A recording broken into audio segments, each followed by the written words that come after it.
Hello friends मुझे मोर aluminium कढ़ई को सफा करिछि बिना लुण व्यवहार करके या सफा कर मत या सफा करने को 20-25 मिनट समय लगी ये बहुत इजी से सफा हो गला।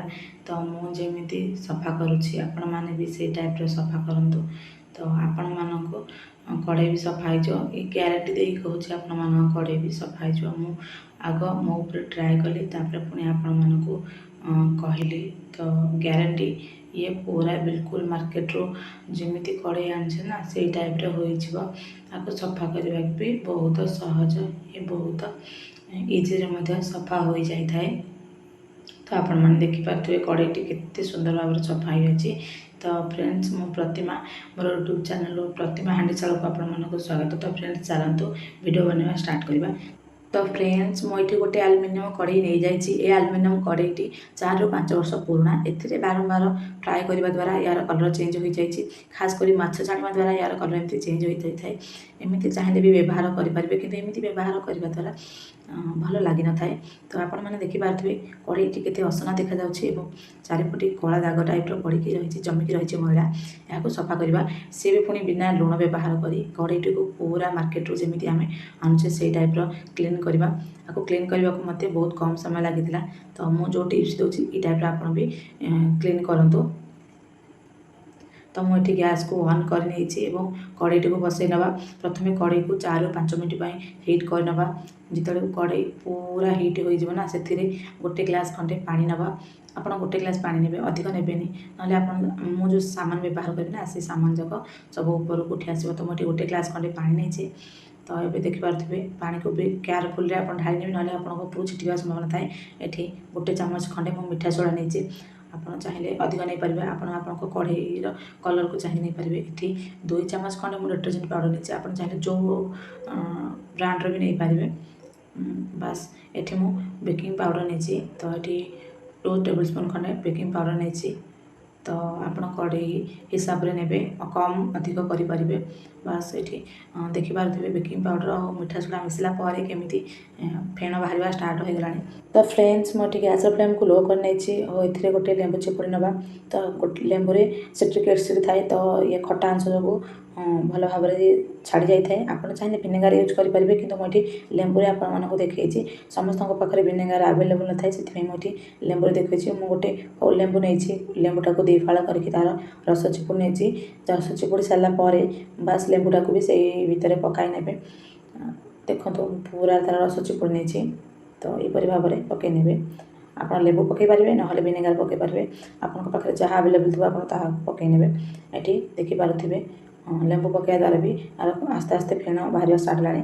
गैस फ्लेम को मीडियम रू हाई रखा तो आपण मैंने बारंबार चलाऊे ना ये उतरी जबार संभावना थाए उतरी गैस रे पशिज। तो लो हाई करके आप भल भाव में फुटाई ने आपको देखिपे 10 ରୁ 15 मिनट पर आस्ते आस्ते यार कलर चेंज होगा स्टार्ट हो गला ये आस्ते आस्ते मैला कलर देखागला। तो ये चामच साहाय्य ये पानी गुड़ा को साइड रे थिबा कड़ा गुड़िक आस्ते आस्ते कि ढाली ना कारण कड़ा गुड़िक बहुत अधिक मैला जमा होता है। तो एमती कड़ा गुड़िक आस्ते आस्ते ढालिबा द्वारा कड़े जहाँ भी मैला थी से आस्ते आस्ते कि सफा हो आपण मैंने देखिपे मु हाई लो करके फुटाऊँ। तो एमती मझे मझे घाटुवे हाई लो करके आपको फुटाऊ। तो फ्रेंड्स वीडियोटी भल लगे प्लीज मो चैनल को लाइक कमेंट शेयर और सब्सक्राइब करने को भूलें और पाखे थी बेल आइकन को दबाइदेवे जहाँफल मुझे कौन वीडियो अपलोड करी सर्वप्रथम आपंक पाखे पहुँच। तो फ्रेंड ये या को मु 20 ରୁ 30 मिनट पर्यंत फुटाई ने देखिपे पानी भी चेंज हो गला कलर। तो ये गैस फ्लेम को ऑफ करदेवा पानी गरम अच्छी तो ये बड़का होता पानी को गोटे जगह को काढ़ी ना तो केयरफुल काढ़े ना हाथ पोड़ संभावना थाए। तो ये मुझे बड़का होता पानी गुड़ी को गोटे अलग जगार काढ़ी नहीं आपण मैंने देखिपे यहाँ अल्प टिके गरम अच्छी तो हाथ धरी हो ना से गोटे कपड़े धरी नहीं जो आलुमिनियम स्क्रब आसती अल्प अल्प करके रगड़ी ने हल्का हाथ में रगड़े हल्का हाथ में ये बिल्कुल पूरा सॉफ्ट होगी बाहर जाए। तो मुझे हल्का हाथ में स्क्रब करके देखा आपने देखिपे अति सहजरे ये छाड़ी जाऊँगी देखूँ।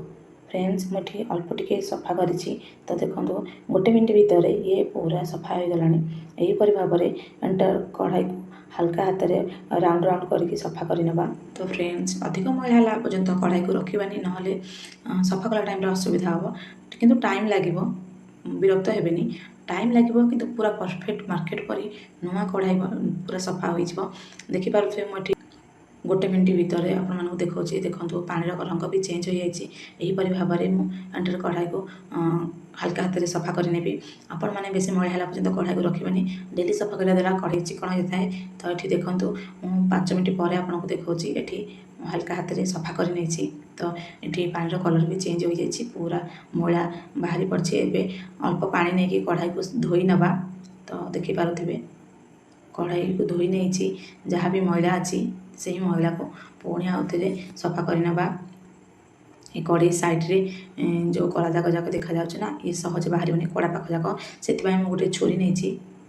ସେ ଛୁରୀକୁ ସେଇ ଜାଗା ଗୁଡ଼ିକରେ ଭଲ ଭାବରେ ରଗଡ଼ି ନେବା ଦ୍ୱାରା ଏ ଆସ୍ତେ ଆସ୍ତେ ହୋଇକି ସେ ମଇଳା ଗୁଡ଼ିକ ଛାଡ଼ି ଯାଇଥାଏ। ଆପଣ ଛୁରୀ ନେଇପାରିବେ, ନଚେତ୍ ଗୋଟେ ଚାମଚ ସାହାଯ୍ୟରେ ଏହାକୁ ରଗଡ଼ି ମଧ୍ୟ ସଫା କରିପାରିବେ। ମୁଁ ଏଠି ଛୁରୀ ଦ୍ୱାରା ନେଇଛି। ଛୁରୀରେ ଅତି ସହଜରେ ବାହାରିଥାଏ, ଚାମଚ ଅପେକ୍ଷା ଛୁରୀରେ ବାହାରିଥାଏ। ତ ମୁଁ ଏଠି ଛୁରୀ ନେଇଛି। ଦାଢ଼ ନଥିବା ଛୁରୀ ନେବେ, ନହେଲେ ହାତ କଟିବାର ସମ୍ଭାବନା ଥାଏ। ଦେଖିପାରୁଥିବେ କେମିତି ମଇଳା ବାହାରିଛି। ଏହିପରି ଭାବରେ ମୁଁ ଏଠି ସଫା କରିନେବି।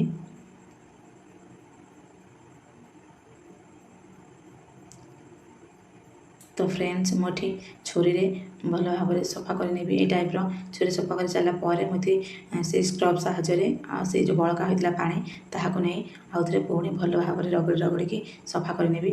ଆଉ 10ରୁ 15 ମିନିଟ୍ ଲାଗିବ ସଫା କରିବାକୁ। ତ ଫ୍ରେଣ୍ଡସ୍, ମୋତେ ଏବେ ଟୋଟାଲି 25ରୁ 30 ମିନିଟ୍ ସେ କଢ଼ାଇଟାକୁ ସଫା କରିବାକୁ ଲାଗିଲା। ତ ଆପଣମାନେ ମୋର ଗୋଟେ କଥା ସବୁବେଳେ ମନେ ରଖିବେ, କଢ଼େଇକୁ ଡେଲି ୟୁଜ୍ କରିସାରିଲା ପରେ ସଫା କରିନେବା ଦ୍ୱାରା କଢ଼େଇରେ ଏତେ ବି ମଇଳା ଅଂଶ ଜମିନଥାଏ। ତ ଡେଲି ସଫା କରନ୍ତୁ ଏବଂ ଏମିତି ଅସନା ଦେଖାଯିବ ନାହିଁ। ଏଠି ମୁଁ ପାଣି ନେଇକି କଢ଼େଇକୁ ସଫା କରି ନେଉଛି। ତ ଦେଖନ୍ତୁ କଢ଼େଇ ନେଇକି ପାଣି ସଫା କରିଦେଇଛି। ଆପଣ ଦେଖିପାରୁଥିବେ ପାଣିର କଲର୍ କେମିତି ଚେଞ୍ଜ ହୋଇଯାଇଛି। ଏଠି ମୁଁ ଗୋଟେ ଟାୱାଲକୁ ବା ଗୋଟେ ଟର୍କେସ୍କୁ ନେଇକି ସେ କଢ଼େଇଟିକୁ ପୋଛିକି ଦେଖାଉଛି। ତ ଦେଖନ୍ତୁ ଫ୍ରେଣ୍ଡସ୍, ଆପଣ ବିଶ୍ୱାସ କରିବେନି, ଏଇ ଗୋଟେ ଥରକରେ କେମିତି ପୁରା ଚକାଚକ ହୋଇଯାଇଛି। ସେ ପୁଣି ମୁଁ ବିନା ଲୁଣ ବ୍ୟବହାର କରିକି ସଫା କରିଛି। ତ ଏଇ ଯେଉଁ କଢ଼େଇ ସାଇଡ଼୍ରେ କଡ଼ା ଦାଗରେ ଅଳ୍ପ ଅଳ୍ପ କଳା ଦାଗ ରହିଛି। ତ ଏହାକୁ ଆପଣ ରେଗୁଲାର ସଫା କରିବା ଦ୍ୱାରା ଏ ପୁରା ସଫା ହୋଇଯାଇଥାଏ। ତ ଆଉ ଅନ୍ୟ ଜାଗା ଗୁଡ଼ିକରେ ଯାହା ବି ଅଳ୍ପ ଅଳ୍ପ କଳା ଦାଗ ରହିଛି, ଆପଣ ଏହାକୁ ରେଗୁଲାର ସଫା କରନ୍ତୁ। ରେଗୁଲାର ସଫା କଲେ ଏହା ଆପେ ଆପେ କଳା ଦାଗ ହଟିଯାଇଥାଏ ଏବଂ କଢ଼େଇ ସଫା ରହିଥାଏ। ମୁଁ ଆପଣଙ୍କୁ ଗୋଟେ ସଜେସନ୍ ଦେବି, ଆପଣ ଡେଲି କଢ଼େଇକୁ ସଫା କରନ୍ତୁ। ବିନା ଲୁଣରେ ମୁଁ ଆକୁ ସଫା କରିଛି। ମୁଁ ଯେଉଁ ଟାଇପ୍ର ସଫା କଲି, ଆପଣ ବି ଏଇ ଟାଇପ୍ର ଗୋଟେ ଥର ସଫା କରନ୍ତୁ ଏବଂ ଭିଡ଼ିଓଟି କେମିତି ଲାଗିଲା ପ୍ଲିଜ୍ ମୋତେ କମେଣ୍ଟ କରିକି ଜଣାଇବେ। ଭଲରେ ରୁହନ୍ତୁ। Thank you.